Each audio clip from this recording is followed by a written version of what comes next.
The reality is your boss job is not to make you rich. Your boss job is to make sure you get your paycheck. It is your job to become rich if you want to, and that job begins the moment you receive your paycheck. If you have poor money management skills, then all the money in the world cannot save you. If you budget your money wisely and learn about either B and I quadrant, then you are on your own path to great personal fortune and most importantly freedom. My rich dad used to say to his son and to me, the only difference between a rich person and poor person is what they do in their spare time. I agree with that statement. I realize that people are busier than they ever before. The free time is more and more precious. Yet I would like to suggest that if you are going to be busy anyway, be busy on both sides of quadrant. If you do that, you will have a better chance of eventually finding more free time and more financial freedom. When at work, work hard. Please do not read Wall Street Journal on company time. Your boss will appreciate and respect you more. What you do after work with your paycheck and your spare time will determine your future.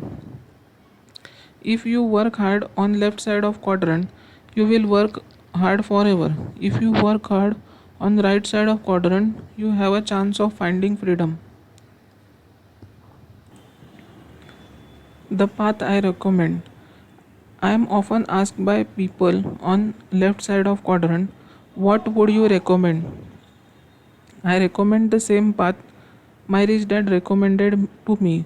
The same path that people like Ross Perot, Bill Gates and others took.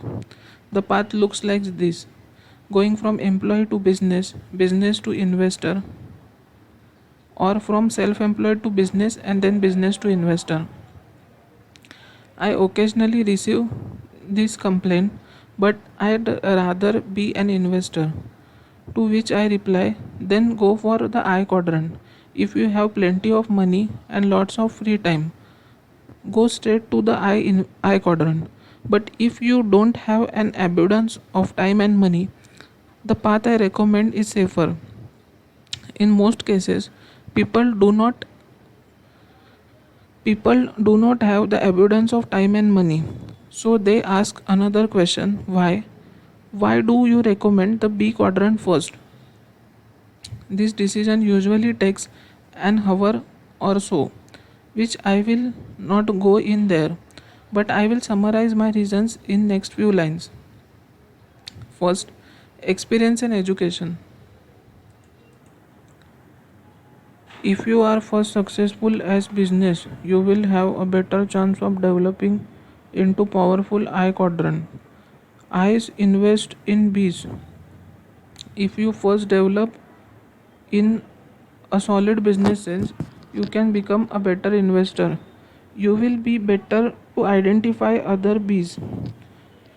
True investors invest in successful Bs with stable business systems. It is risky to invest in E quadrant and S quadrant who does not know difference between system and a product or who lacks excellent leadership skills. Second, cash flow. If you have a business that is up and running, you then should have the free time and the cash flow to support the ups and downs of I quadrant. Many times I meet people from employee and self employed quadrants who are so tight on cash they could not afford to make any kind of financial loss.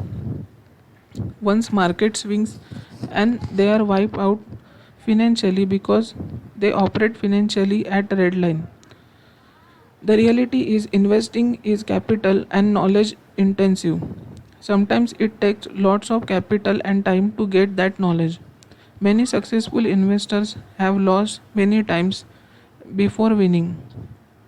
Successful people know that success is a poor teacher. Learning comes from making mistakes, and the I quadrant, which is investor quadrant, mistakes cost money. If you lack both knowledge and capital, It's financial suicide to try to become an investor. By developing the skill of becoming a good business owner first, you will also be providing cash flow necessary to move on becoming a good investor. The business you develop as B will provide the cash to support you as you gain the education to become a good investor. Once you have gained the education to become a successful investor, you will understand how can I say it does not always take money to make money. Good news. The good news is that it is now easier than ever before to be successful in the business quadrant, just as there have been technological advances that have made many things easier. Technology also has made it easier to be successful in the B quadrant, although it is not easy as just getting a minimum wage job. The systems are in place now for more and more people to find financial success as business people. Three kinds of business systems. In moving to the B quadrant, remember that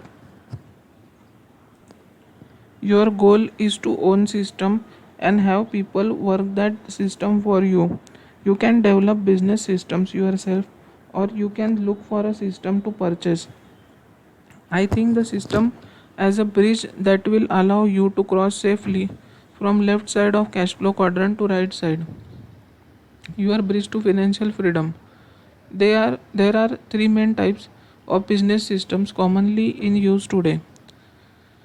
They are first traditional C type operations where you develop your own system. Second franchisee where you buy an existing system. Third network marketing where you buy into and become part of an existing system. Each has its strengths and weaknesses, yet each ultimately does the same thing. If operated properly, each system will provide a steady stream of income without much physical effort on part of owner. Once it is set up and running, problem is getting it up and running. In 1985, when people asked why were you homeless, Kim and I simply said where we were building a business system. It was business system that was hybrid of traditional C-type corporation and franchisee. As started before, the business quadrant requires knowledge of both systems and people. Systems, people, business. Our decision to develop our own system meant a lot of hard work. I had taken this route before and my company had failed. Although it was successful for years, it suddenly went broke in its fifth year. When success came to us, we were not ready with adequate system. The system began to break down even though we were working hard. We felt like we were on a good size yacht that has sprung a leak, but we could not find the leak. All of us were trying to figure out where the leak was, but we could not bail water fast enough to find the leak and fix it. Even if we found it, we were not certain we could plug it. You may lose two or three companies. When I was in high school, my rich dad told his son and me that he had lost a company when he was in his 20s. That was the best and worst experience of my life. He said, as much as I heard it, I learned more by repairing it and eventually turning it into huge success. Knowing what I was contemplating starting my own company, Rich Dad said to me, you may lose two or three companies before you build a successful one that lasts. He was training Mike, his son, to take over his empire. Because my dad was government employee, I was not going to inherit an empire. I had to build my own.